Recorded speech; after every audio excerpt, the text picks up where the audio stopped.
Hagen accompanied Clemenza and Tessio to their cars and arranged meetings with them to thrash out the operational details that would accomplish the stated desires of their Don. Then he went back into the house, where he knew Don Corleone would be waiting for him. The Don had taken off his jacket and tie and was lying down on the couch. His stern face was relaxed into lines of fatigue.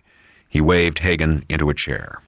"Well, consigliere, do you disapprove of any of my deeds today?" Hagen took his time answering. "No, but I don't find it consistent nor true to your nature. You say you don't want to find out how Santino was killed or want vengeance for it. I don't believe that. You gave your word for peace, and so you'll keep the peace. But I can't believe you will give your enemies the victory they seem to have won today. You've constructed a magnificent riddle that I can't solve. So how can I approve or disapprove?" A look of content came over the Don's face. "Well, you know me better than anyone else. Even though you're not a Sicilian, I made you one. Everything you say is true, but there's a solution, and you'll comprehend it before it spins out to the end. You agree everyone has to take my word, and I'll keep my word, and I want my orders obeyed exactly. But, Tom, the most important thing is we have to get Michael home as soon as possible. Make that first in your mind and in your work. Explore all the legal alleys. I don't care how much money you have to spend. It has to be foolproof when he comes home. Consult the best lawyers on criminal law. I'll give you the names of some judges who'll give you a private audience. Until that time, we have to guard against all treacheries." Like you, I'm not worried so much about the real evidence as the evidence they will manufacture. Also, some police friend may kill Michael after he's arrested. They may kill him in his cell or have one of the prisoners do it. As I see it, we can't even afford to have him arrested or accused. Don Corleone sighed. I know. That's the difficulty. But we can't take too long. There are troubles in Sicily. The young fellows over there don't listen to their elders anymore, and a lot of the men deported from America are just too much for the old-fashioned Dons to handle. Michael could get caught in between. I've taken some precautions against that, and he's still got a good cover, but that cover won't last forever. That's one of the reasons I had to make the peace. Barzini has friends in Sicily, and they were beginning to sniff Michael's trail. That gives you one of the answers to your riddle. I had to make the peace to ensure my son's safety. There was nothing else to do. Hagen didn't bother asking the Don how he had gotten this information. He was not even surprised. And it was true that this solved part of the riddle. When I meet with Tatalia's people to firm up the details, should I insist that all his drug middlemen be clean? The judges will be a little skittish about giving light sentences to a man with a record. Don Corleone shrugged. They should be smart enough to figure that out themselves. Mention it. Don't insist. We'll do our best, but if they use a real snowbird and he gets caught, we won't lift a finger. We'll just tell them nothing can be done. But Barzini is a man who will know that without being told. You notice how he never committed himself in this affair? One might never have known he was in any way concerned. That is a man who doesn't get caught on the losing side. Hagen was startled. You mean he was behind Sollozzo and Tattaglia all the time? Don Corleone sighed. Tattaglia is a pimp. He could never have outfought Santino. That's why I don't have to know about what happened. It's enough to know that Barzini had a hand in it. Hagen let this sink in. The Don was giving him clues, but there was something very important left out. Hagen knew what it was, but he knew it was not his place to ask. He said good night and turned to go. The Don had a last word for him. Remember, use all your wits for a plan to bring Michael home. And one other thing. Arrange with the telephone man so that every month I get a list of all the telephone calls made and received by Clemenza and Tessio. I suspect them of nothing. I would swear they would never betray me. But there's no harm in knowing any little thing that may help us before the event. Hagen nodded and went out. He wondered if the Don was keeping a check on him also in some way, and then was ashamed of his suspicion. But now he was sure that in the subtle and complex mind of the Godfather, a far-ranging plan of action was being initiated that made the day's happenings no more than a tactical retreat. And there was that one dark fact that no one mentioned, that he himself had not dared to ask, that Don Corleone ignored. All pointed to a day of reckoning in the future. Chapter 21. But it was to be nearly another year before Don Corleone could arrange for his son Michael to be smuggled back into the United States. During that time, the whole family racked their brains for suitable schemes. Even Carlo Rizzi was listened to, now that he was living in the mall with Connie. During that time, they had a second child, a boy. But none of the schemes met with the Don's approval. Finally, it was the Bochicchio family, who, through a misfortune of its own, solved the problem. There was one Bochicchio, a young cousin of no more than 25 years of age, named Felix, who was born in America, and with more brains than anyone in the clan had ever had before. He had refused to be drawn into the family garbage hauling business and married a nice American girl of English stock to further his split from the clan. He went to school at night to become a lawyer and worked during the day as a civil service post office clerk. During that time, he had 3 children, but his wife was a prudent manager and they lived on his salary until he got his law degree. Now, Felix Bochicchio, like many young men, thought that having struggled to complete his education and master the tools of his profession, his virtue would automatically be rewarded and he would earn a decent living. This proved not to be the case. Still proud, he refused all help from his clan. But a lawyer friend of his, a young man well-connected and with a budding career in a big law firm, talked Felix into doing him a little favor. It was very complicated, seemingly legal, and had to do with a bankruptcy fraud. It was a 1,000,000-to-1 shot against its being found out. Felix Bochicchio took the chance. Since the fraud involved using the legal skills he had learned in a university, it seemed not so reprehensible and, in an odd way, not even criminal. To make a foolish story short, the fraud was discovered. The lawyer friend refused to help Felix in any manner, refused to even answer his telephone calls. The 2 principals in the fraud, shrewd, middle-aged businessmen who furiously blamed Felix Bochicchio's legal clumsiness for the plan going awry, pleaded guilty and cooperated with the state, naming Felix Bochicchio as the ringleader of the fraud and claiming he had used threats of violence to control their business and force them to cooperate with him in his fraudulent schemes. Testimony was given that linked Felix with uncles and cousins in the Bochicchio clan who had criminal records for strong-arm, and this evidence was damning. The 2 businessmen got off with suspended sentences. Felix Bochicchio was given a sentence of 1 to 5 years and served 3 of them. The clan did not ask help from any of the families or Don Corleone because Felix had refused to ask their help and had to be taught a lesson. That mercy comes only from the family, that the family is more loyal and more to be trusted than society. In any case, Felix Bochicchio was released from prison after serving 3 years, went home and kissed his wife and 3 children, and lived peacefully for a year, and then showed that he was of the Bochicchio clan after all.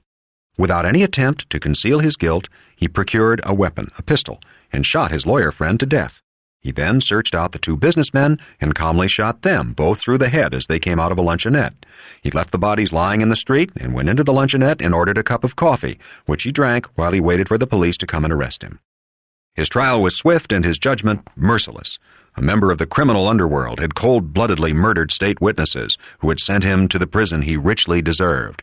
It was a flagrant flouting of society, and for once, the public, the press, the structure of society, and even soft-headed and soft-hearted humanitarians were united in their desire to see Felix Bochicchio in the electric chair. The governor of the state would no more grant him clemency than the officials of the pound spare a mad dog, which was the phrase of one of the governor's closest political aides. The Bochicchio clan, of course, would spend whatever money was needed for appeals to higher courts. They were proud of him now, but the conclusion was certain.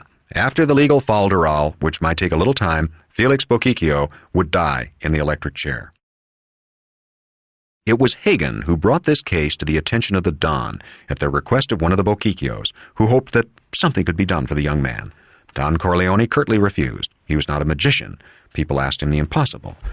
But the next day the Don called Hagen into his office and had him go over the case in the most intimate detail.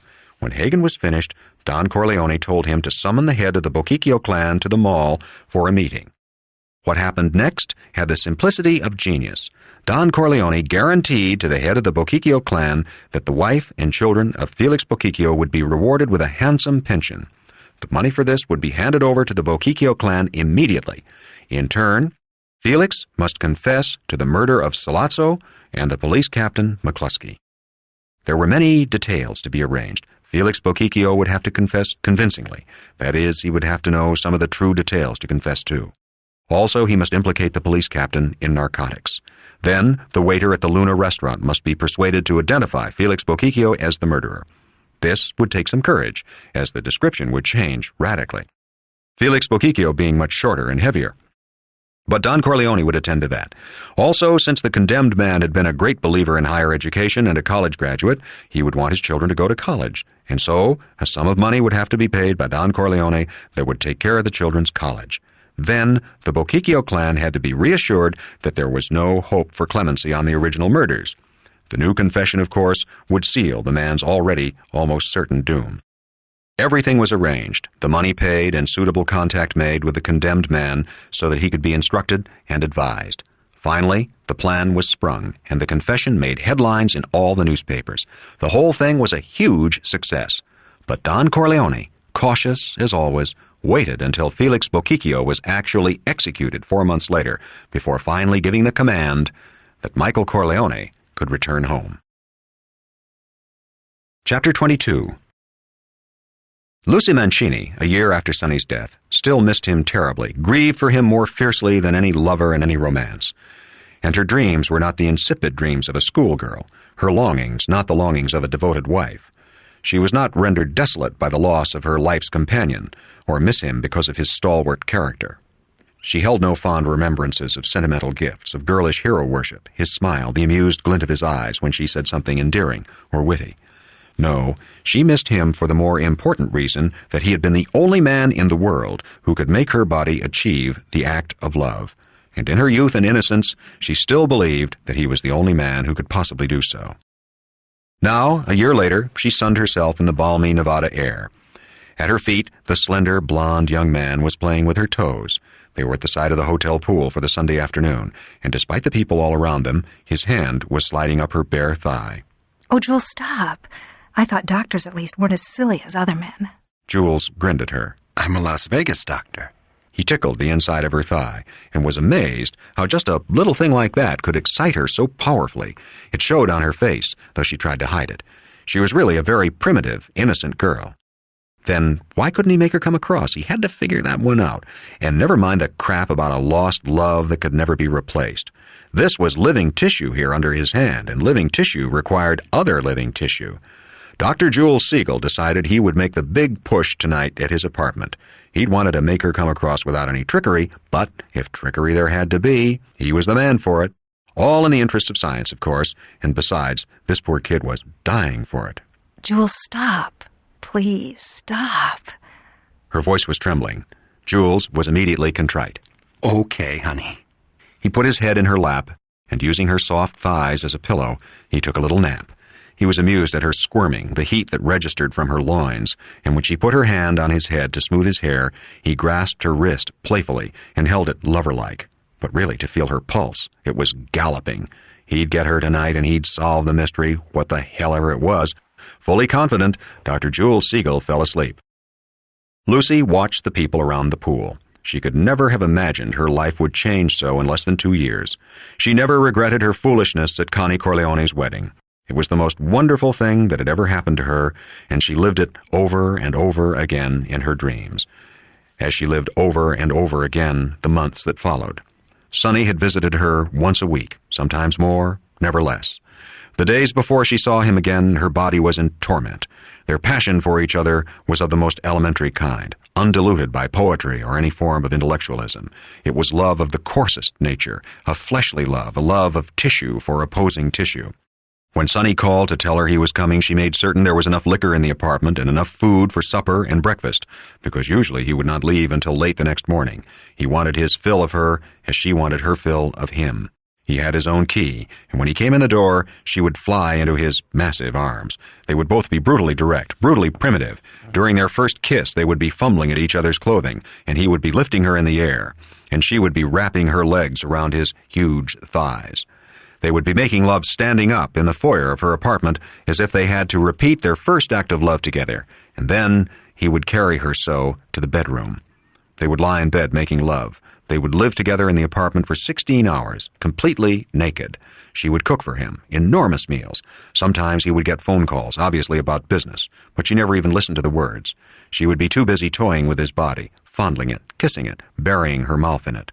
Sometimes, when he got up to get a drink and he walked by her, she couldn't help reaching out to touch his naked body, hold him, make love to him as if those special parts of his body were a plaything, a specially constructed, intricate but innocent toy, revealing its known but still surprising ecstasies.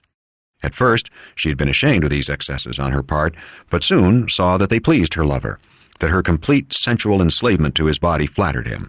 In all this, there was an animal innocence. They were happy together. When Sonny's father was gunned down in the street, she understood for the first time that her lover might be in danger. Alone in her apartment, she did not weep. She wailed aloud, an animal wailing. When Sonny did not come to see her for almost 3 weeks, she subsisted on sleeping pills, liquor, and her own anguish. The pain she felt was physical pain. Her body ached. When he finally did come, she held onto his body at almost every moment. After that, he came at least once a week, until he was killed. She learned of his death through the newspaper accounts, and that very same night she took a massive overdose of sleeping pills. For some reason, instead of killing, the pills made her so ill that she staggered out into the hall of her apartment and collapsed in front of the elevator door, where she was found and taken to the hospital. Her relationship to Sonny was not generally known, so her case received only a few inches in the tabloid newspapers. It was while she was in the hospital that Tom Hagen came to see her and console her. It was Tom Hagen who arranged a job for her in Las Vegas, working in the hotel run by Sonny's brother, Freddie. It was Tom Hagen who told her that she would receive an annuity from the Corleone family, that Sonny had made provisions for her. He had asked her if she was pregnant, as if that were the reason for her taking the pills, and she had told him no. He asked her if Sonny had come to see her that fatal night or had called that he would come to see her, and she told him no, that Sonny had not called. That she was always home waiting for him when she finished working, and she had told Hagen the truth. He's the only man I could ever love. I can't love anybody else. She saw him smile a little, but he also looked surprised. Do you find that so unbelievable? Wasn't he the one who brought you home when you were a kid? He was a different person. He grew up to be a different kind of man. Not to me. Maybe to everybody else, but not to me. She was still too weak to explain how Sonny had never been anything but gentle with her. He had never been angry with her, never even irritable or nervous. Hagen made all the arrangements for her to move to Las Vegas. A rented apartment was waiting. He took her to the airport himself, and he made her promise that if she ever felt lonely or if things didn't go right, she would call him and he would help her in any way he could. Before she got on the plane, she asked him hesitantly, Does Sonny's father know what you're doing? Hagen smiled.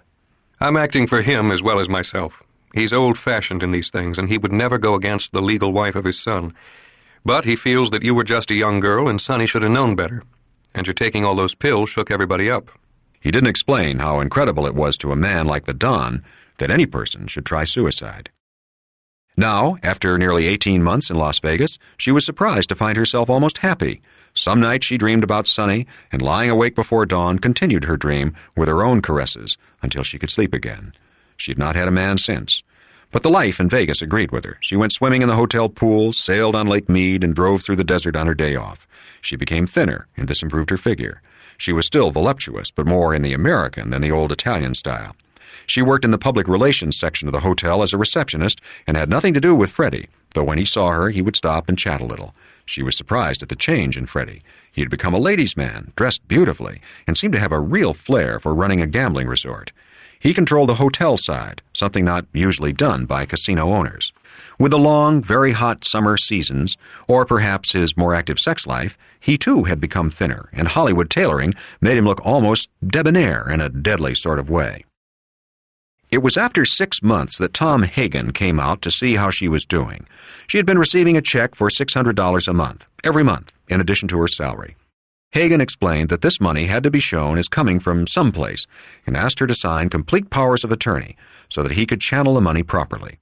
He also told her that as a matter of form, she would be listed as owner of 5 points in the hotel in which she worked. She would have to go through all the legal formalities required by the Nevada laws, but everything would be taken care of for her, and her own personal inconvenience would be at a minimum. However, she was not to discuss this arrangement with anyone without his consent. She would be protected legally in every way, and her money every month would be assured. If the authorities or any law enforcement agencies ever questioned her, she was to simply refer them to her lawyer, and she would not be bothered any further.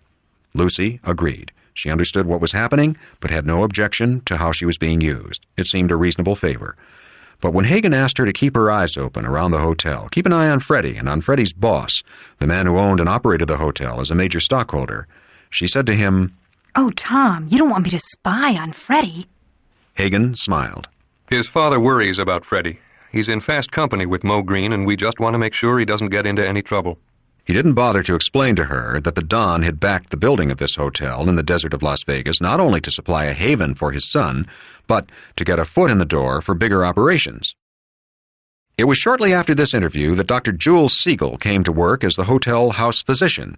He was very thin, very handsome and charming, and seemed very young to be a doctor, at least to Lucy. She met him when a lump grew above her wrist on her forearm. She worried about it for a few days, then one morning went to the doctor's suite of offices in the hotel. 2 of the showgirls from the chorus line were in the waiting room, gossiping with each other. They had the blonde, peach-colored prettiness Lucy always envied. They looked angelic. But one of the girls was saying, I swear, if I have another dose, I'm giving up dancing. When Dr. Jules Siegel opened his office door to motion one of the showgirls inside, Lucy was tempted to leave, and if it had been something more personal and serious, she would have. Dr. Siegel was wearing slacks and an open shirt. The horn-rimmed glasses helped and his quiet, reserved manner, but the impression he gave was an informal one. And like many basically old-fashioned people, Lucy didn't believe that medicine and informality mixed. When she finally got into his office, there was something so reassuring in his manner that all her misgivings fled. He spoke hardly at all, and yet he was not brusque, and he took his time. When she asked him what the lump was, he patiently explained that it was a quite common fibrous growth that could in no way be malignant or a cause for serious concern.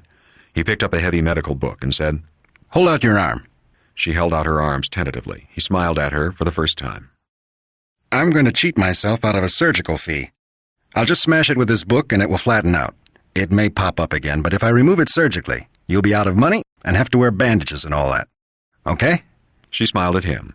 For some reason, she had an absolute trust in him. Okay. In the next instant, she let out a yell as he brought down the heavy medical volume on her forearm. The lump had flattened out, almost. Did it hurt that much? No.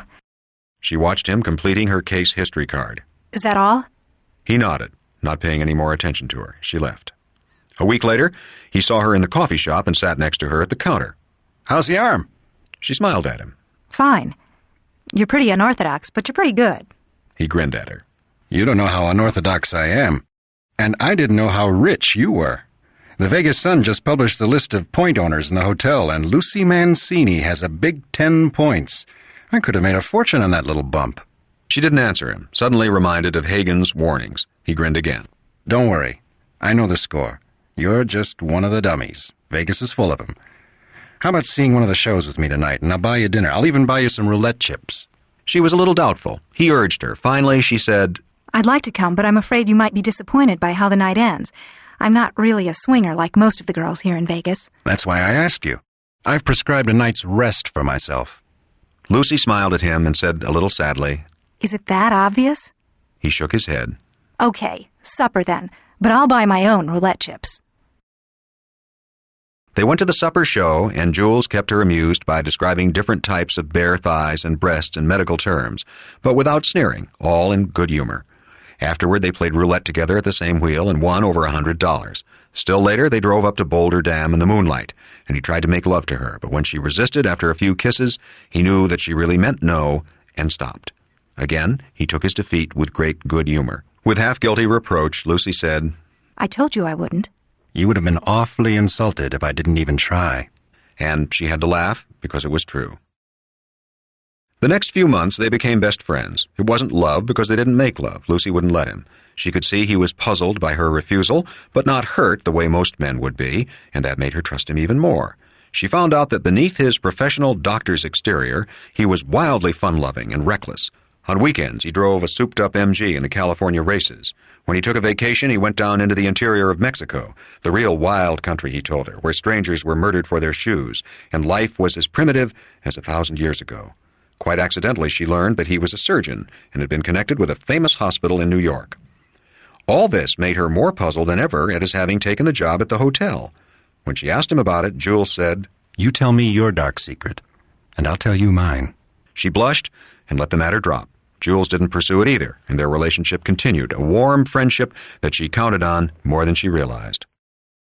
Now, sitting at the side of the pool, with Jules' blonde head in her lap, she felt an overwhelming tenderness for him. Her loins ached, and without realizing it, her fingers sensuously stroked the skin of his neck.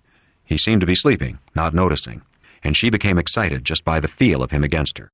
Suddenly, he raised his head from her lap and stood up. He took her by the hand and led her over the grass onto the cement walk. She followed him dutifully, even when he led her into one of the cottages that held his private apartment. When they were inside, he fixed them both big drinks. After the blazing sun and her own sensuous thoughts, the drink went to her head and made her dizzy. Then, Jules had his arms around her, and their bodies, naked except for scanty bathing suits, were pressed against each other. Lucy was murmuring, "Don't." but there was no conviction in her voice, and Jules paid no attention to her. He quickly stripped her bathing bra off so that he could fondle her heavy breasts, kissed them, and then stripped off her bathing trunks, and as he did so, kept kissing her body, her rounded belly, and the insides of her thighs. He stood up, struggling out of his own bathing shorts and embracing her, and then, naked in each other's arms, they were lying on the bed, and she could feel him entering her, and it was enough, just the slight touch, for her to reach her climax, and then in the second afterward, she could read in the motions of his body his surprise. She felt the overwhelming shame she had felt before she knew Sonny, but Jules was twisting her body over the edge of the bed, positioning her legs a certain way, and she let him control her limbs and her body, and then he was entering her again and kissing her, and this time she could feel him, but more important, she could tell that he was feeling something too and coming to his climax. When he rolled off her body, Lucy huddled into one corner of the bed and began to cry. She felt so ashamed. And then she was shockingly surprised to hear Jules laugh softly and say, "You poor, benighted Italian girl. So that's why you kept refusing me all these months. You dope." He said, "You dope," with such friendly affection that she turned toward him and he took her naked body against his. "You are medieval. You are positively medieval." But the voice was soothingly comforting as she continued to weep. Jules lit a cigarette and put it in her mouth so that she choked on the smoke and had to stop crying. "Now listen to me. If you had had a decent modern raising with a family culture that was part of the 20th century, your problem would have been solved years ago. Now let me tell you what your problem is. It's not the equivalent of being ugly, of having bad skin and squinty eyes that facial surgery really doesn't solve. Your problem is like having a wart, or a mole on your chin, or an improperly formed ear. Stop thinking of it in sexual terms. Stop thinking in your head that you have a big box no man can love because it won't give his penis the necessary friction. What you have is a pelvic malformation, and what we surgeons call a weakening of the pelvic floor. It usually comes after childbearing, but it can be simply bad bone structure. It's a common condition, and many women live a life of misery because of it, when a simple operation could fix them up. Some women even commit suicide because of it. But I never figured you for that condition because you have such a beautiful body. I thought it was psychological since I know your story. You told it to me often enough, you and Sonny. But let me give you a thorough physical examination, and I can tell you just exactly how much work will have to be done. Now, go in and take a shower." Lucy went in and took her shower. Patiently, and over her protests, Jules made her lie on the bed, legs spread apart. He had an extra doctor's bag in his apartment, and it was open. He also had a small glass-topped table by the bed, which held some other instruments. He was all business now, examining her, sticking his fingers inside her and moving them around. She was beginning to feel humiliated when he kissed her on the navel and said, almost absent-mindedly, "First time I've enjoyed my work." Then he flipped her over and thrust a finger in her rectum, feeling around, but his other hand was stroking her neck affectionately. When he was finished, he turned her right side up again, kissed her tenderly on the mouth, and said, "Baby, I'm going to build you a whole new thing down there, and then I'll try it out personally. It will be a medical first. I'll be able to write a paper on it for the official journals." Jules did everything with such good-humored affection. He so obviously cared for her that Lucy got over her shame and embarrassment. He even had the medical textbook down off its shelf to show her a case like her own and the surgical procedure to correct it. She found herself quite interested. "It's a health thing, too. If you don't get it corrected, you're going to have a hell of a lot of trouble later on with your whole plumbing system. The structure becomes progressively weaker, unless it's corrected by surgery. It's a damn shame that old-fashioned prudery keeps a lot of doctors from properly diagnosing and correcting the situation, and a lot of women from complaining about it. Don't talk about it. Please, don't talk about it. He could see that she was still, to some extent, ashamed of her secret, embarrassed by her ugly defect. Though to his medically trained mind, this seemed the height of silliness, he was sensitive enough to identify with her. It also put him on the right track to making her feel better. Okay, I know your secret, so now I'll tell you mine. You always ask me what I'm doing here in this town, one of the youngest and most brilliant surgeons in the East. He was mocking some newspaper reports about himself.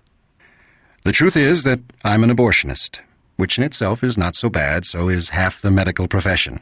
But I got caught. I had a friend, a doctor named Kennedy. We interned together. And he's really a straight guy, but he said he'd help me.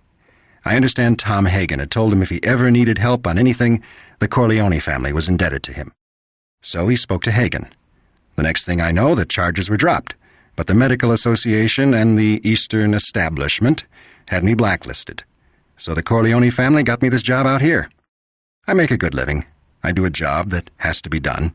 These showgirls are always getting knocked up, and aborting them is the easiest thing in the world if they come to me right away. I curette them, like you scrape a frying pan. Freddie Corleone is a real terror. By my count, he's knocked up 15 girls while I've been here. I've seriously considered giving him a father-to-son talk about sex, especially since I've had to treat him 3 times for clap and once for syphilis. Freddie is the original bareback rider. Jules stopped talking. He had been deliberately indiscreet, something he never did, so that Lucy would know that other people, including someone she knew and feared a little like Freddie Corleone, also had shameful secrets. Think of it as a piece of elastic in your body that has lost its elasticity. By cutting out a piece, you make it tighter, snappier. I'll think about it. But she was sure she was going to go through with it. She trusted Jules absolutely. Then she thought of something else. How much will it cost? Jules frowned. I haven't the facilities here for surgery like that, and I'm not the expert at it. But I have a friend in Los Angeles who's the best in the field and has facilities at the best hospital. In fact, he tightens up all the movie stars when those dames find out that getting their faces and breasts lifted isn't the whole answer to making a man love them. He owes me a few favors, so it won't cost anything. I do his abortions for him. Listen, if it weren't unethical, I'd tell you the names of some of the movie sex queens who've had the operation. She was immediately curious. Oh, come on, tell me. Come on. It would be a delicious piece of gossip, and one of the things about Jules was that she could show her feminine love of gossip without him making fun of it. I'll tell you if you have dinner with me and spend the night with me. We have a lot of lost time to make up for because of your silliness. Lucy felt an overwhelming affection to him for being so kind, and she was able to say, You don't have to sleep with me. You know you won't enjoy it the way I am now.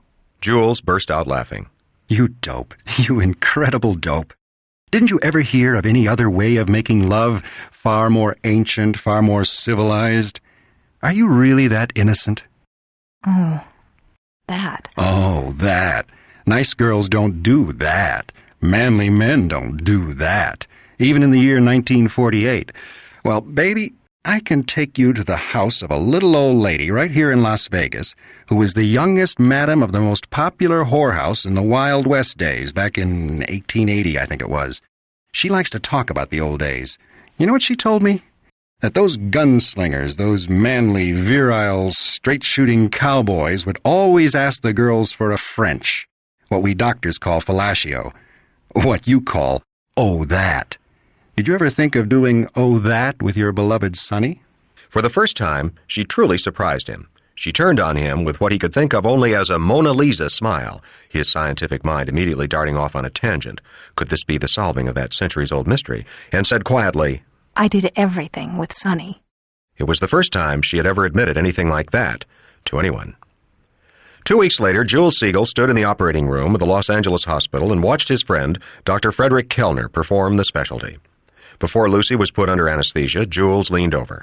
I told him you were my special girl, so he's going to put in some real tight walls. But the preliminary pill had already made her dopey, and she didn't laugh or smile. His teasing remark did take away some of the terror of the operation.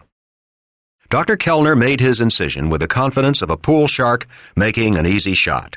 The technique of any operation to strengthen the pelvic floor required the accomplishment of two objectives. The musculofibrous pelvic sling had to be shortened so that the slack was taken up. And of course, the vaginal opening, the weak spot itself in the pelvic floor, had to be brought forward, brought under the pubic arch, and so relieved from the line of direct pressure above. Repairing the pelvic sling was called parenchorrhaphy. Suturing the vaginal wall was called colporrhaphy. Jules saw that Dr. Kellner was working carefully now. The big danger in the cutting was going too deep and hitting the rectum. It was a fairly uncomplicated case. Jules had studied all the x-rays and tests. Nothing should go wrong, except that in surgery, something could always go wrong. Kellner was working on the diaphragm sling. The T forceps held the vaginal flap and exposing the ani muscle and the fasciae, which formed its sheath. Kellner's gauze-covered fingers were pushing aside loose connective tissue. Jules kept his eyes on the vaginal wall for the appearance of the veins, the telltale danger signal of injuring the rectum. But old Kellner knew his stuff. He was building a new snatch as easily as a carpenter nails together 2x4 studs. Kellner was trimming away the excess vaginal wall, using the fastening down stitch to close the bite taken out of the tissue of the redundant angle, ensuring that no troublesome projections would form. Kellner was trying to insert 3 fingers into the narrowed opening of the lumen. Then 2. He just managed to get 2 fingers in, probing deeply, and for a moment he looked up at Jules, and his china blue eyes over the gauze mask twinkled as though asking if that was narrow enough. Then he was busy again with his sutures. It was all over. They wheeled Lucy out to the recovery room, and Jules talked to Kellner. Kellner was cheerful, the best sign that everything had gone well. No complications at all, my boy. Nothing growing in there. Very simple case. She has wonderful body tone, unusual in these cases, and now she's in first-class shape for fun and games. I envy you, my boy. Of course, you'll have to wait a little while, but then I guarantee you'll like my work. Jules laughed. You're a true Pygmalion, Doctor. Really, you were marvelous. Dr. Kellner grunted. That's all child's play, like your abortions. If society would only be realistic, people like you and I, really talented people, could do important work and leave this stuff for the hacks. By the way, I'll be sending you a girl next week. A very nice girl. They seem to be the ones who always get in trouble. That'll make us all square for this job today. Jules shook his hand. Thanks, Doctor. Come out yourself sometime, and I'll see that you get all the courtesies of the house. Kellner gave him a wry smile. I gamble every day. I don't need your roulette wheels and crap tables. I knock heads with fate too often as it is. You're going to waste out there, Jules. Another couple of years and you can forget about serious surgery. You won't be up to it. He turned away. Jules knew it was not meant as a reproach, but as a warning. Yet it took the heart out of him anyway. Since Lucy wouldn't be out of the recovery room for at least 12 hours, he went out on the town and got drunk. Part of the getting drunk was his feeling of relief that everything had worked out so well with Lucy. The next morning when he went to the hospital to visit her, he was surprised to find 2 men at her bedside and flowers all over the room. Lucy was propped up on pillows, her face radiant. Jules was surprised because Lucy had broken with her family and had told him not to notify them unless something went wrong. Of course, Freddie Corleone knew she was in the hospital for a minor operation. That had been necessary so that they could both get time off. And Freddie had told Jules that the hotel would pick up all the bills for Lucy. Lucy was introducing them, and one of the men Jules recognized instantly, the famous Johnny Fontaine. The other was a big, muscular, snotty-looking Italian guy whose name was Nino Valenti. They both shook hands with Jules and then paid no further attention to him. They were kidding Lucy, talking about the old neighborhood in New York, about people and events Jules had no way of sharing. So he said to Lucy, I'll drop by later. I have to see Dr. Kellner anyway. But Johnny Fontaine was turning the charm on him. Hey, buddy, we have to leave ourselves. You keep Lucy company. Take good care of her, Doc. Jules noticed a peculiar hoarseness in Johnny Fontaine's voice and remembered suddenly that the man hadn't sung in public for over a year now, that he had won the Academy Award for his acting. Could the man's voice have changed so late in life, and the papers keeping it a secret, everybody keeping it a secret? Jules loved inside gossip, and he kept listening to Fontaine's voice in an attempt to diagnose the trouble. It could be simple strain, or too much booze and cigarettes, or even too much women. The voice had an ugly timbre to it. He could never be called the sweet crooner anymore. Jules said to Johnny Fontaine, You sound like you have a cold. Just strain. I tried to sing last night. I guess I just can't accept the fact that my voice changed. Getting old, you know. He gave Jules a what-the-hell grin. Didn't you get a doctor to look at it? Maybe it's something that can be fixed. Fontaine was not so charming now. He gave Jules a long, cool look. That's the first thing I did nearly 2 years ago. Best specialists. My own doctor who's supposed to be the top guy out here in California. They told me to get a lot of rest. Nothing wrong, just getting older. A man's voice changes when he gets older. Fontaine ignored him after that, paying attention to Lucy, charming her as he charmed all women. Jules kept listening to the voice. There had to be a growth on those vocal cords. But then, why the hell hadn't the specialists spotted it? Was it malignant and inoperable? Then there was other stuff. He interrupted Fontaine to ask, When was the last time you got examined by a specialist? Fontaine was obviously irritated but trying to be polite for Lucy's sake. About 18 months ago. Does your own doctor take a look once in a while? Sure he does. He gives me a codeine spray and checks me out. He told me it's just my voice aging, that all the drinking and smoking and other stuff. Maybe you know more than he does. What's his name? Fontaine said with just a faint flicker of pride. Tucker. Dr. James Tucker. What do you think of him? The name was familiar, linked to famous movie stars, female, and to an expensive health farm. With a grin, Jules said, He's a sharp dresser. Fontaine was angry now. You think you're a better doctor than he is? Jules laughed. Are you a better singer than Carmen Lombardo? He was surprised to see Nino Valenti break up in laughter, banging his head on his chair. The joke hadn't been that good. Then, on the wings of those guffaws, he caught the smell of bourbon and knew that even this early in the morning, Mr. Valenti, whoever the hell he was at least half drunk. Fontaine was grinning at his friend. Hey, you're supposed to be laughing at my jokes, not his. Meanwhile, Lucy stretched out her hand to Jules and drew him to her bedside. He looks like a bum, but he's a brilliant surgeon. If he says he's better than Dr. Tucker, then he's better than Dr. Tucker. You listen to him, Johnny. The nurse came in and told them they would have to leave. The resident was going to do some work on Lucy and needed privacy. Jules was amused to see Lucy turn her head away, so when Johnny Fontaine and Nino Valenti kissed her, they would hit her cheek instead of her mouth. But they seemed to expect it. She let Jules kiss her on the mouth and whispered, Come back this afternoon, please.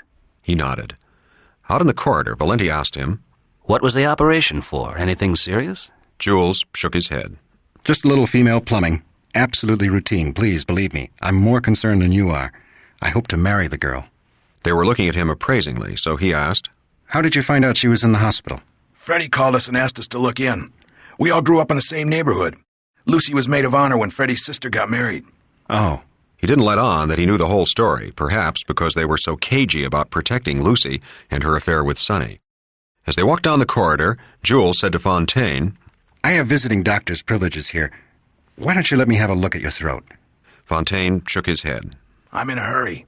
That's $1 million throat. He can't have cheap doctors looking down it. Jules saw Valenti was grinning at him, obviously on his side. I'm no cheap doctor. I was the brightest young surgeon and diagnostician on the East Coast until they got me on the abortion rap. As he had known it would, that made them take him seriously. By admitting his crime, he inspired belief in his claim of high competence. Valenti recovered first. If Johnny can't use you, I got a girlfriend I want you to look at. Not at her throat, though. How long will you take? 10 minutes. It was a lie, but he believed in telling lies to people. Truth-telling and medicine just didn't go together, except in dire emergencies, if then. Okay. His voice was darker, hoarser with fright. Jules recruited a nurse and a consulting room. It didn't have everything he needed, but there was enough. In less than 10 minutes, he knew there was a growth on the vocal cords. That was easy. Tucker, that incompetent, sartorial son of a bitch of a Hollywood phony, should have been able to spot it. Christ, maybe the guy didn't even have a license, and if he did, it should be taken away from him. Jules didn't pay any attention to the two men now. He picked up the phone and asked for the throat man at the hospital to come down. Then he swung around and said to Nino Valenti, I think it might be a long wait for you. You'd better leave. Fontaine stared at him in utter disbelief. You son of a bitch! You think you're going to keep me here? You think you're going to fuck around with my throat? Jules, with more pleasure than he would have thought possible, gave it to him straight between the eyes. You can do whatever you like. You've got a growth of some sort on your vocal cords, in your larynx. If you stay here the next few hours, we can nail it down, whether it's malignant or non-malignant. We can make a decision for surgery or treatment. I can give you the whole story. I can give you the name of the top specialist in America, and we can have him out here on the plane tonight. With your money, that is, and if I think it necessary. But you can walk out of here and see your quack buddy or sweat while you decide to see another doctor or get referred to somebody incompetent. Then, if it's malignant and gets big enough, they'll cut out your whole larynx or you'll die. Or you can just sweat. Stick here with me and we can get it all squared away in a few hours. You got anything more important to do? Let's stick around, Johnny. What the hell? I'll go down the hall and call the studio. I won't tell them anything, just that we're held up. Then I'll come back here and keep you company. It proved to be a very long afternoon, but a rewarding one. The diagnosis of the staff throat man was perfectly sound as far as Jules could see after the x-rays and swab analysis. Halfway through, Johnny Fontaine, his mouth soaked with iodine, retching over the roll of gauze stuck in his mouth, tried to quit. Nino Valenti grabbed him by the shoulders and slammed him back into the chair. When it was all over, Jules grinned at Fontaine and said, Warts. Fontaine didn't grasp it. Just some warts. We'll slice them right off like skin off bologna. In a few months, you'll be okay. Valenti let out a yell, but Fontaine was still frowning. How about singing afterward? How will it affect my singing? Jules shrugged. On that, there's no guarantee. But since you can't sing now, what's the difference? Fontaine looked at him with distaste. Kid, you don't know what the hell you're talking about. You act like you're giving me good news when what you're telling me is maybe I won't sing anymore. Is that right? Maybe I won't sing anymore? Finally, Jules was disgusted. He'd operated as a real doctor, and it had been a pleasure. He had done this bastard a real favor, and he was acting as if he'd been done dirt. Listen, Mr. Fontaine. I'm a doctor of medicine, and you can call me doctor, not kid. And I did give you very good news. When I brought you down here, I was certain that you had a malignant growth in your larynx, which would entail cutting out your whole voice box, or which could kill you. I was worried that I might have to tell you that you were a dead man. And I was so delighted when I could say the word warts, because your singing gave me so much pleasure, helped me seduce girls when I was younger, and you're a real artist. But also, you're a very spoiled guy. Do you think because you're Johnny Fontaine you can't get cancer? Or a brain tumor that's inoperable? Or a failure of the heart? Do you think you're never going to die? Well, it's not all sweet music. And if you want to see real trouble, take a walk through this hospital, and you'll sing a love song about warts. So just stop the crap and get on with what you have to do. Your Adolphe Monjou medical man can get you the proper surgeon, but if he tries to get into the operating room, I suggest you have him arrested for attempted murder. Jules started to walk out of the room when Valenti said, Attaboy, Doc, that's telling him. Jules whirled around. Do you always get looped before noontime? Sure. Valenti grinned at him, and with such good humor that Jules said more gently than he had meant to, You have to figure you'll be dead in 5 years if you keep that up. Valenti was lumbering up to him with little dancing steps. He threw his arms around Jules. His breath stank of bourbon. He was laughing very hard. He asked, still laughing, 5 years? Is it going to take that long? A month after her operation, Lucy Mancini sat beside the Vegas hotel pool, one hand holding a cocktail, the other hand stroking Jules' head, which lay in her lap. Jules said teasingly, You don't have to build up your courage. I have champagne waiting in our suite. Are you sure it's okay? So soon? I'm the doctor. Tonight's the big night. Do you realize I'll be the first surgeon in medical history who tried out the results of his medical first operation? You know, the before and after? I'm going to enjoy writing it up for the journals. Let's see. While the before was distinctly pleasurable for psychological reasons and the sophistication of the surgeon instructor, the post-operative coitus was extremely rewarding strictly for its neurological. He stopped talking because Lucy had yanked on his hair hard enough for him to yell with pain. She smiled down at him. If you're not satisfied tonight, I can really say it's your fault. I guarantee my work. I planned it, even though I just let old Kellner do the manual labor. Now, let's just rest up. We have a long night of research ahead. When they went up to their suite, they were living together now, Lucy found a surprise waiting, a gourmet supper, and next to her champagne glass, a jeweler's box with a huge diamond engagement ring inside it. That shows you how much confidence I have in my work. Now let's see you earn it. He was very tender, very gentle with her. She was a little scary at first, her flesh jumping away from his touch. But then, reassured, she felt her body building up to a passion she had never known. And when they were done the first time and Jules whispered, I do good work, she whispered back, Oh, yes, you do. Yes, you do. And they both laughed to each other as they started making love again. Book 6, Chapter 23. After 5 months of exile in Sicily, Michael Corleone came finally to understand his father's character and his destiny. He came to understand men like Luca Brasi, the ruthless capo regime Clemenza, his mother's resignation and acceptance of her role. For in Sicily, he saw what they would have been if they had chosen not to struggle against their fate. He understood why the Don always said, a man has only one destiny. He came to understand the contempt for authority and legal government, the hatred for any man who broke omerta, the law of silence. Dressed in old clothes and a billed cap, Michael had been transported from the ship docked at Palermo to the interior of the Sicilian island, to the very heart of a province controlled by the mafia, where the local capo mafioso was greatly indebted to his father for some past service. The province held the town of Corleone, whose name the Don had taken when he emigrated to America so long ago. But there were no longer any of the Don's relatives alive. The women had died of old age. All the men had been killed in vendettas, or had also emigrated, either to America, Brazil, or to some other province on the Italian mainland. He was to learn later that this small, poverty-stricken town had the highest murder rate of any place in the world. Michael was installed as a guest in the home of a bachelor uncle of the capo mafioso. The uncle, in his 70s, was also the doctor for the district. The capo mafioso was a man in his late 50s named Don Tomasino, and he operated as the gabellotto for a huge estate belonging to one of Sicily's most noble families. The gabellotto, a sort of overseer to the estates of the rich, also guaranteed that the poor would not try to claim land not being cultivated, would not try to encroach in any way on the estate by poaching or trying to farm it as squatters. In short, the gabellotto was a mafioso, who, for a certain sum of money, protected the real estate of the rich from all claims made on it by the poor, legal or illegal.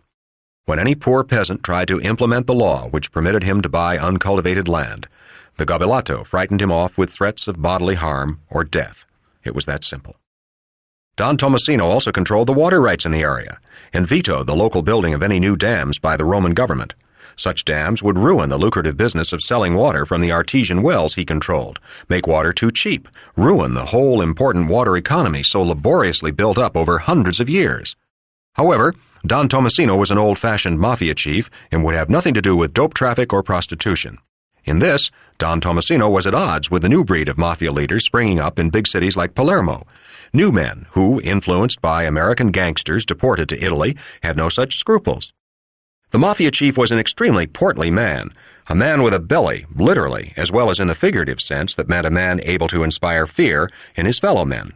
Under his protection, Michael had nothing to fear, yet it was considered necessary to keep the fugitive's identity a secret, and so Michael was restricted to the walled estate of Dr. Taza, the Don's uncle. Dr. Taza was tall for a Sicilian, almost 6 feet, and had ruddy cheeks and snow-white hair. Though in his 70s, he went every week to Palermo to pay his respects to the younger prostitutes of that city. The younger the better. Dr. Taza's other vice was reading. He read everything and talked about what he read to his fellow townsmen, patients who were illiterate peasants, the estate shepherds, and this gave him a local reputation for foolishness. What did books have to do with them? In the evenings, Dr. Taza, Don Tomasino, and Michael sat in the huge garden populated with those marble statues that on this island seemed to grow out of the garden as magically as the black heady grapes. Dr. Taza loved to tell stories about the mafia and its exploits over the centuries, and in Michael Corleone, he had a fascinated listener. There were times when even Don Tomasino would be carried away by the balmy air, the fruity, intoxicating wine, the elegant and quiet comfort of the garden, and tell a story from his own practical experience. The doctor was the legend, the Don, the reality. In this antique garden, Michael Corleone learned about the roots from which his father grew, that the word mafia had originally meant place of refuge. Then it became the name for the secret organization that sprang up to fight against the rulers that had crushed the country and its people for centuries. Sicily was a land that had been more cruelly raped than any other in history. The Inquisition had tortured rich and poor alike. The landowning barons and the princes of the Catholic Church exercised absolute power over the shepherds and farmers. The police were the instruments of their power, and so identified with them that to be called a policeman is the foulest insult one Sicilian can hurl at another. Faced with the savagery of this absolute power, the suffering people learned never to betray their anger and their hatred for fear of being crushed. They learned never to make themselves vulnerable by uttering any sort of threat, since giving such a warning ensured a quick reprisal. They learned that society was their enemy, and so, when they sought redress for their wrongs, they went to the rebel underground, the mafia. And the mafia cemented its power by originating the law of silence, the omerta. In the countryside of Sicily, a stranger asking directions to the nearest town will not even receive the courtesy of an answer. And the greatest crime any member of the mafia could commit would be to tell the police the name of the man who had just shot him or done him any kind of injury. Omerta became the religion of the people.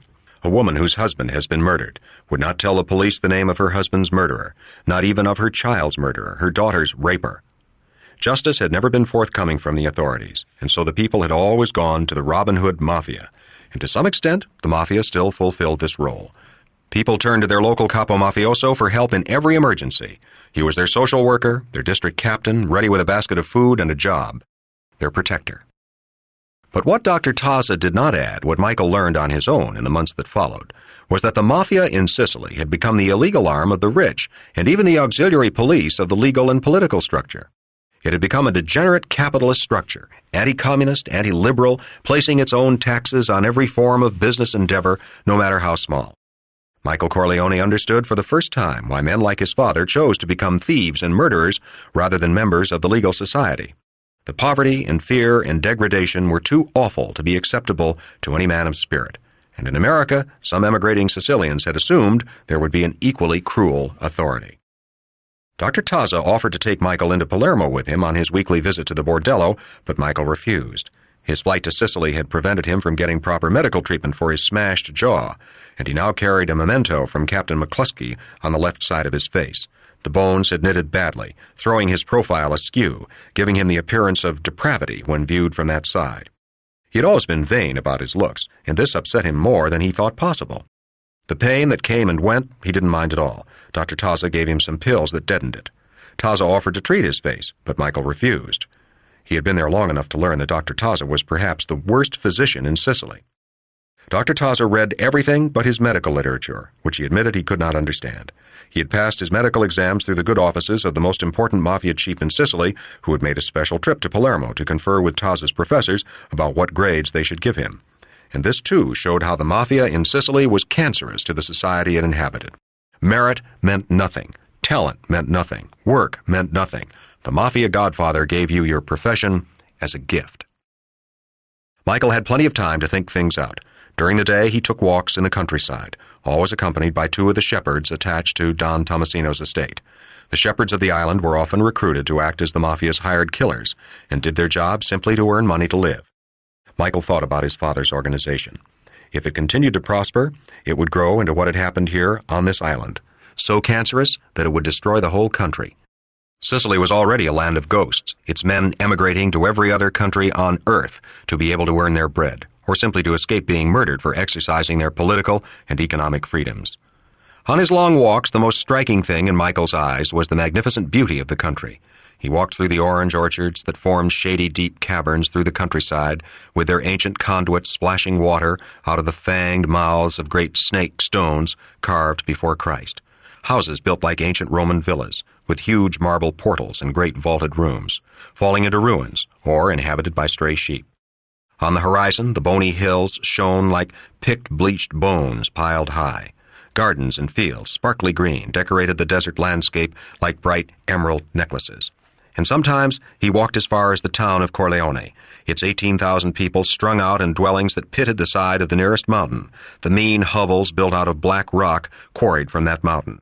In the last year, there had been over 60 murders in Corleone, and it seemed that death shadowed the town. Further on, the wood of Ficuzza broke the savage monotony of arable plain. His two shepherd bodyguards always carried their lupadas with them when accompanying Michael on his walks. The deadly Sicilian shotgun was the favorite weapon of the mafia. Indeed, the police chief sent by Mussolini to clean the mafia out of Sicily had, as one of his first steps, ordered all stone walls in Sicily to be knocked down to not more than 3 feet in height, so that murderers with their lupadas could not use the walls as ambush points for their assassinations. This didn't help much, and the police minister solved his problem by arresting and deporting to penal colonies any male suspected of being a mafioso.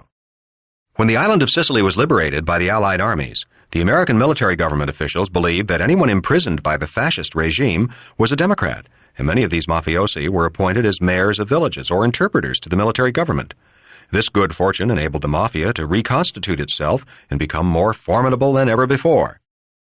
The long walks, a bottle of strong wine at night with a heavy plate of pasta and meat, enabled Michael to sleep. There were books in Italian in Dr. Taza's library, and though Michael spoke dialect Italian and had taken some college courses in Italian, his reading of these books took a great deal of effort and time. His speech became almost accentless, and though he could never pass as a native of the district, It would be believed that he was one of those strange Italians from the far north of Italy, bordering the Swiss and Germans. The distortion of the left side of his face made him more native. It was the kind of disfigurement common in Sicily because of the lack of medical care. The little injury that cannot be patched up simply for lack of money. Many children, many men bore disfigurements that in America would have been repaired by minor surgery or sophisticated medical treatments. Michael often thought of Kay, of her smile, her body, and always felt a twinge of conscience at leaving her so brutally without a word of farewell. Oddly enough, his conscience was never troubled by the two men he had murdered. Sollozzo had tried to kill his father. Captain McCluskey had disfigured him for life. Dr. Taza always kept after him about getting surgery done for his lopsided face, especially when Michael asked him for pain-killing drugs, the pain getting worse as time went on, and more frequent. Taza explained that there was a facial nerve below the eye from which radiated a whole complex of nerves. Indeed, this was the favorite spot for mafia torturers, who searched it out on the cheeks of their victims with the needle-fine point of an ice pick. That particular nerve in Michael's face had been injured, or perhaps there was a splinter of bone lanced into it. Simple surgery in a Palermo hospital would permanently relieve the pain. Michael refused. When the doctor asked why, Michael grinned and said, "It's something from home." And he really didn't mind the pain, which was more an ache, a small throbbing in his skull, like a motored apparatus running in liquid to purify it. It was nearly 7 months of leisurely, rustic living before Michael felt real boredom. At about this time, Don Tomasino became very busy and was seldom seen at the villa. He was having his troubles with the new mafia springing up in Palermo, young men who were making a fortune out of the post-war construction boom in that city. With this wealth, they were trying to encroach on the country fiefs of old-time mafia leaders whom they contemptuously labeled Mustache Pete's. Don Tomasino was kept busy defending his domain. And so, Michael was deprived of the old man's company and had to be content with Dr. Taza's stories, which were beginning to repeat themselves. One morning, Michael decided to take a long hike to the mountains beyond Corleone. He was, naturally, accompanied by the 2 shepherd bodyguards. This was not really a protection against enemies of the Corleone family. It was simply too dangerous for anyone not a native to go wandering about by himself. It was dangerous enough for a native. The region was loaded with bandits, with mafia partisans fighting against each other and endangering everybody else in the process. He might also be mistaken for a pagliaio thief. A pagliaio is a straw-thatched hut erected in the fields to house farming tools and to provide shelter for the agricultural laborers so that they will not have to carry them on the long walk from their homes in the village. In Sicily, the peasant does not live on the land he cultivates. It is too dangerous, and any arable land, if he owns it, is too precious. Rather, he lives in his village, and at sunrise begins his voyage out to work in distant fields, a commuter on foot. A worker who arrived at his pagliaio and found it looted was an injured man indeed. The bread was taken out of his mouth for that day. The mafia, after the law proved helpless, took this interest of the peasant under its protection and solved the problem in typical fashion. It hunted down and slaughtered all pagliaio thieves. It was inevitable that some innocent suffered. It was possible that if Michael wandered past a pagliaio that had just been looted, he might be adjudged the criminal, unless he had somebody to vouch for him. So, on one sunny morning, he started hiking across the fields, followed by his 2 faithful shepherds. One of them was a plain, simple fellow, almost moronic, silent as the dead, and with a face as impassive as an Indian. He had the wiry, small build of the typical Sicilian before they ran to the fat of middle age. His name was Carlo. The other shepherd was more outgoing, younger, and had seen something of the world, mostly oceans, since he had been a sailor in the Italian Navy during the war and had just had time enough to get himself tattooed before his ship was sunk and he was captured by the British. But the tattoo made him a famous man in his village. Sicilians do not often let themselves be tattooed. They do not have the opportunity, nor the inclination.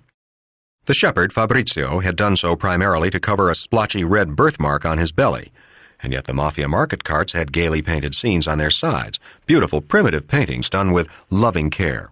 In any case, Fabrizio, back in his native village, was not too proud of that tattoo on his chest, though it showed a subject dear to the Sicilian honor, a husband stabbing a naked man and woman entwined together on the hairy floor of his belly. Fabrizio would joke with Michael and ask questions about America, for of course it was impossible to keep them in the dark about his true nationality. Still, they did not know exactly who he was, except that he was in hiding, and there could be no babbling about him. Fabrizio sometimes brought Michael a fresh cheese, still sweating the milk that formed it. They walked along dusty country roads, passing donkeys, pulling gaily painted carts. The land was filled with pink flowers, orange orchards, groves of almond and olive trees, all blooming. That had been one of the surprises.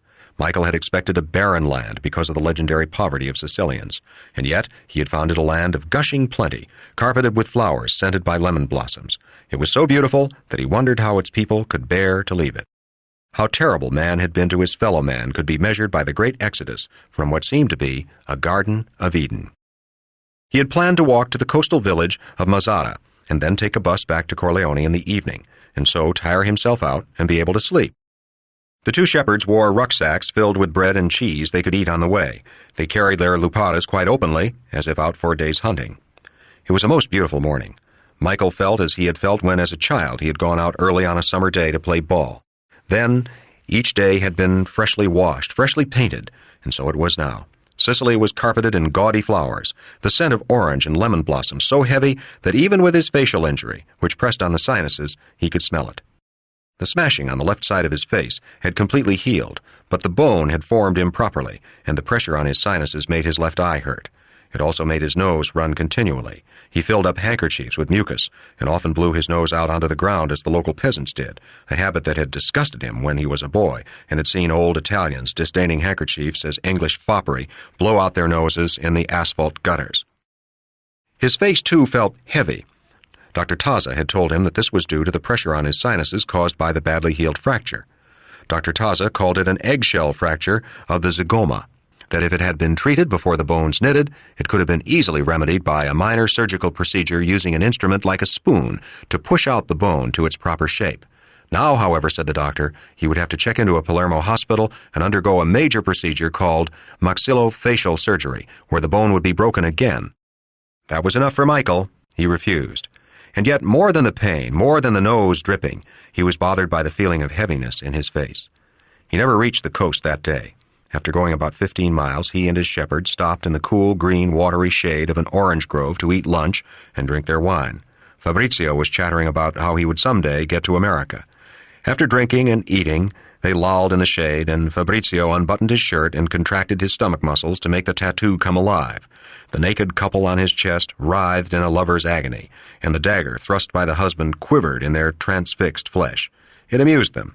It was while this was going on that Michael was hit with what Sicilians call the thunderbolt.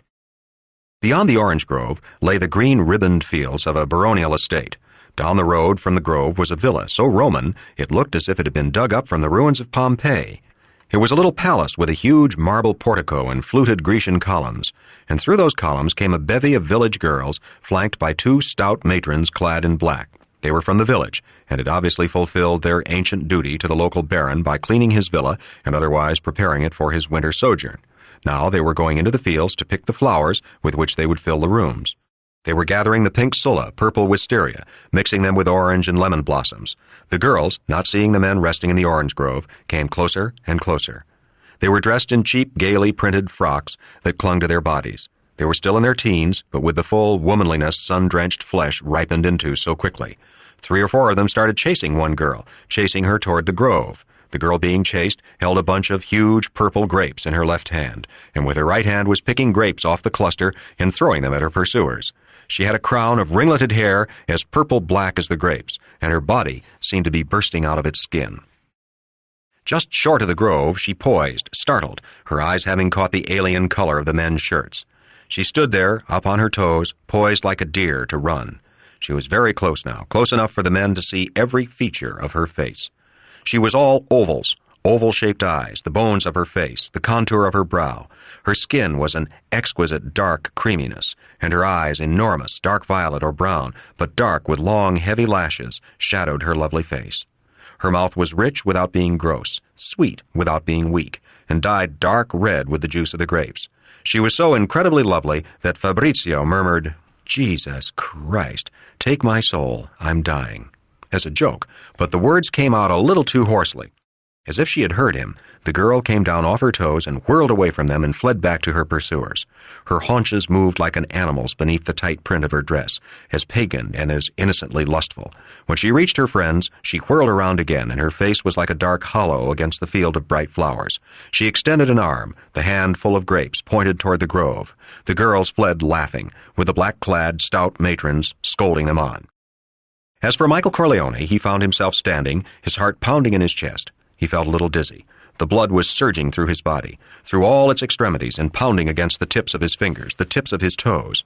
All the perfumes of the island came rushing in on the wind, orange, lemon blossoms, grapes, flowers. It seemed as if his body had sprung away from him, out of himself. And then he heard the two shepherds laughing.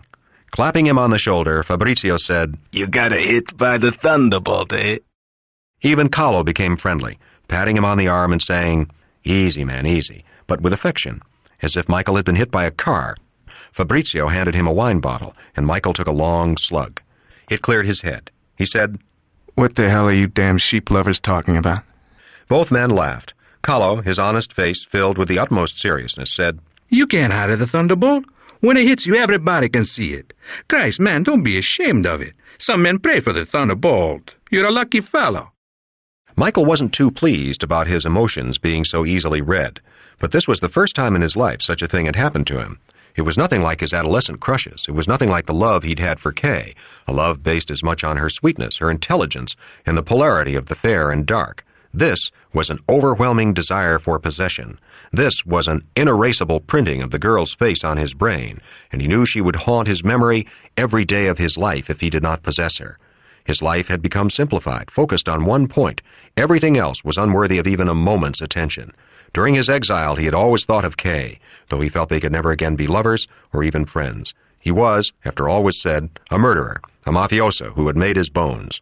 But now, Kay was wiped completely out of his consciousness. Fabrizio said briskly, I'll go to the village. We'll find out about her. Who knows? She may be more available than we think. There's only one cure for the thunderbolt, eh, Carlo? The other shepherd nodded his head gravely.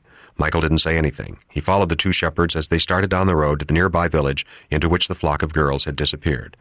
The village was grouped around the usual central square with its fountain, but it was on a main route, so there were some stores, wine shops, and one little cafe with 3 tables out on a small terrace.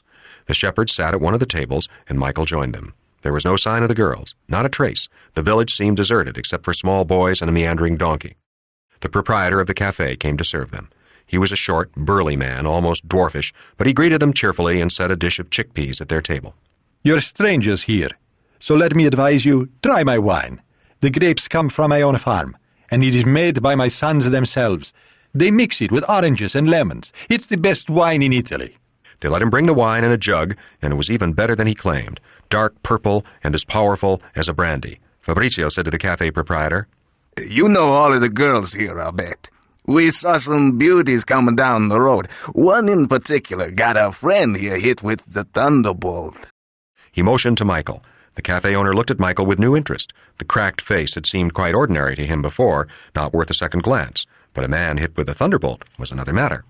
You had better bring a few bottles home with you, my friend. You'll need help in getting to sleep tonight. Michael asked the man, Do you know a girl with her hair all curly? Very creamy skin, very big eyes, very dark eyes. Do you know a girl like that in the village? No, I don't know any girl like that. He vanished from the terrace into his cafe. The 3 men drank their wine slowly, finished off the jug, and called for more. The owner did not reappear. Fabrizio went into the cafe after him.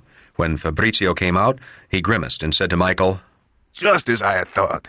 It's his daughter we were talking about, and now he's in the back, boiling up his blood to do us a mischief.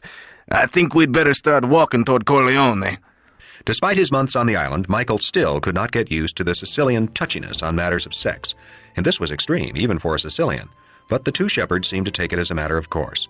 They were waiting for him to leave. Fabrizio said, The old bastard mentioned he has 2 sons, big, tough lads that he has only to whistle up. Let's get going.